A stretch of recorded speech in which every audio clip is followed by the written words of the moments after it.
Hear ye, hear ye. The Constitution has been ratified. Wait. Can we rewind a little? Yeah. Hello, I'm Nicholas Gilman. And I'm John Langdon. We've gathered you here today to convince you that the Constitution outlines a much more efficient and reasonable government than the Articles of Confederation. Hopefully, we're successful, because this will seriously benefit our nation and her people. The first thing we are here to talk about is how the Constitution improves the structure of our government. Currently, our country only has one branch of government, the legislative branch. It has the power to write laws, but that's pretty much it. This can cause some problems because there's no one to enforce the laws it creates or decide whether those laws are truly worth having. That's why we need the Constitution. It has a triple branch government system that would be much more sensible and effective in our country. The three branches, legislative, executive, and judicial, are all fairly equally balanced in power, despite having different roles.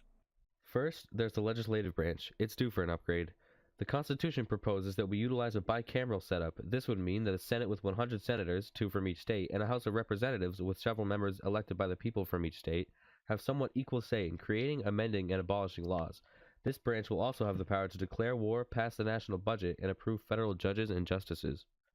Next, the executive branch. Our president and vice president will run this branch of the government. Those two positions will be elected by the people, and along with many other employees of the branch will have the power to enforce the laws created by the legislative branch. Their other jobs include meeting with other nations' leaders, commanding armed forces, and appointing other government officials. And finally, the judicial branch. Consisting of every court of law, their main purposes are to interpret the laws made by the legislative branch and punish those who break them. This branch determines whether laws are constitutional, that is, make sense in the context of our government and society. The courts are the ones who punish the criminals. Made up of 9 justices, the Supreme Court, the highest court in the country, settles disputes between states, while other courts can hear appeals from the losing party of a trial. Now we need to address the distribution of power. Right now, we are in a good place. The central government doesn't have enough power and can't do things it needs for the country to run properly. The states are given too much power under the Articles of Confederation, which is why it needs to change. Each state was acting like its own sovereign country, which created a bad dynamic where states weren't following federal laws because they just didn't have to. With the Constitution, the balance of power is almost perfect. Federalism allows the states and the central government to have different powers that make it work in government. The federal government will be able to coin money, establish immigration laws, and declare war. States will have the power to develop their own laws around education, marriage, and other life-related things. Also, the Supremacy Clause has been developed to ensure that the states don't go off and do their own thing. Under this document, they are required to prioritize federal laws before following their own. Our founding fathers have decided that this was a needed change because of how chaotic the government is with such an imbalance of power. There will also be shared powers that both the federal government and states have. For example, they will all be able to impose and collect taxes, which is extremely important. That brings us to our next issue. There are many problems within our society other than functional issues that need to be dealt with. The biggest of these is slavery. The North doesn't want slavery because it is unneeded and extremely immoral. However, the South wants to keep it because their economy depends on it. But this is a debate for another time. I'm sure when we get back to it in a few years, we will all be able to agree upon a compromise like civil, intelligent people. One of the other big issues is taxing. We just fought a war over taxes and won, but now we're in serious debt. Unfortunately, the solution is more taxes. However, the way we are doing it is unethical. People are having their property unjustly taken and their lives ruined because of these taxes. Every day, towns full of innocent villagers are being burned down because of rioting madmen. Guess whose fault that is? Articles of Confederation.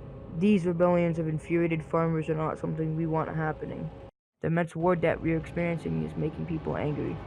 A man named Daniel Shea gathered a large group of Revolutionary War veterans and led them in a rebellion. Each of these men deserved their compensation for fighting for their country, but they weren't granted that. The government had no money to pay them, and this was a result of the Articles of Confederation. Taxes couldn't be imposed or collected by the central government, so they had no money. Therefore, they couldn't pay soldiers that needed paying. This is just one of the many flaws of the Articles of Confederation. One of the other flaws of the articles is how they represent the states in the federal government. Each state sends 2 to 7 delegates to Congress. However, they only get 1 vote in decisions, no matter the population of the state. Also, every state has to agree on amending a document, which isn't an efficient way to do things. Almost nothing gets done because not everyone has the same opinions, and therefore every state doesn't unanimously vote one way. With the Constitution, these issues are fixed. A compromise between the larger and smaller states was created and implemented into the Constitution to balance the representation of states in Congress. This is the bicameral government we mentioned earlier. Lastly, I want to tell you about citizens' rights. Under the AOC, the rights of American people aren't outlined very well, but in the Constitution, they are. There are some people that weren't happy in the way the Constitution used to look, and there were some that were. This disagreement between Federalists and Anti-Federalists is being solved with the addition of the Bill of Rights. These 10 amendments to the Constitution thoroughly outline citizens' rights, such as their protection against government abuse of power, their individual freedoms, and the rights of the accused. So can you see why the Constitution is the direction that our country needs to go? Did you change your mind, Mr. Ott? Great. Great! Just want to give a shout out to all my homies back there. Garrett, Bradley, Josh, Sebastian, Sam. I don't like Chris. Now we need to address the district.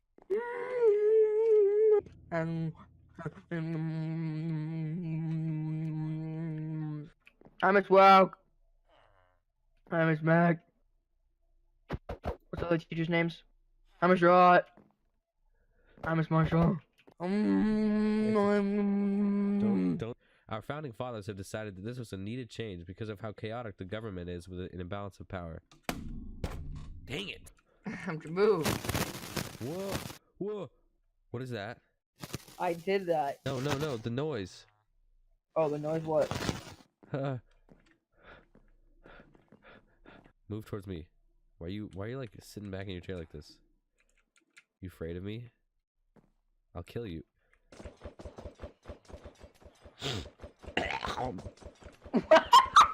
What the? Dude, please, tell me you're recording that. You're too early. Yeah, I just heard through the. We've gathered you here today to convince you that the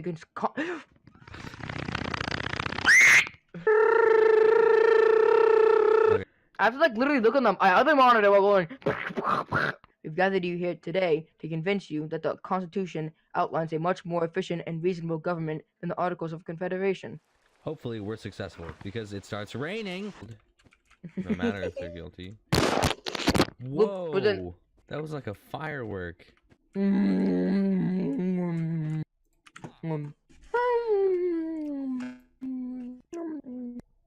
will also be shared powers that both the federal government and states have. For example, they will all.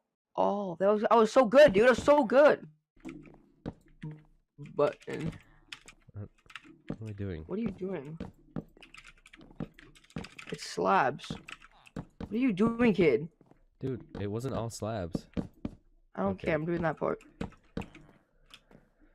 You failed. What the?